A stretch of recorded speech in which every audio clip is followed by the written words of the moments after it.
Hello there. Today, the release of a new benchmark measure for financial wellbeing. It comes as part of world-first research conducted in partnership between the Melbourne University and the Commonwealth Bank. So, what does it mean for the Australian community? Let's find out.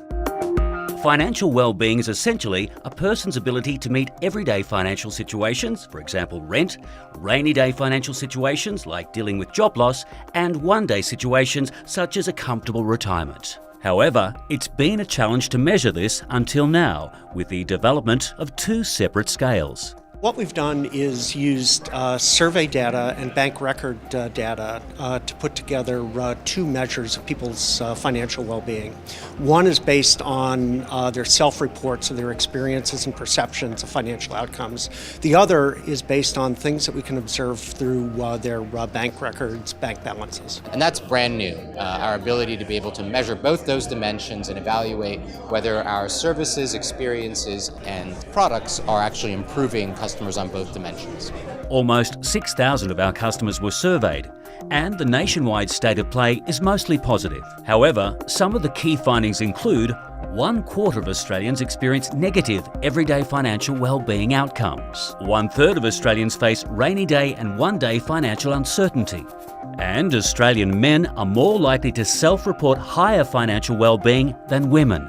And while these findings are enlightening, what's more important is how we use the information. The fact that by using data, we've now been able to demonstrate that there's a very different sense of observed well-being, where customers generally feel either a little slightly better or slightly worse than they're actually doing, helps us then understand what we can do to both take those customers who are overly anxious and help them feel a bit more secure, and take those customers who might be a bit over-optimistic and help them take some real action towards improving their well-being. I was really fascinated by the fact that some of those things that we assumed to be most connected to financial well-being actually didn't show that way on the scale, say for instance gender and postcode. And our work in this space is not going unnoticed. The Center for Financial Services Innovation, which is an organization in the United States that many of the major banks participate in, have started to look at the work that we've been doing as a core component or a factor into the work that they'll be starting very soon. And then going forward, we're going to take a look at lots of different ways that we can incorporate the financial well-being scales, not only into Commonwealth Bank's practices, but we're also trying to get it embedded in major Australian social surveys.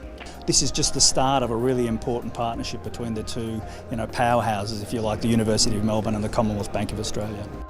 If you'd like to take a survey that determines your perceived financial well-being, go to this address on the CommBank website.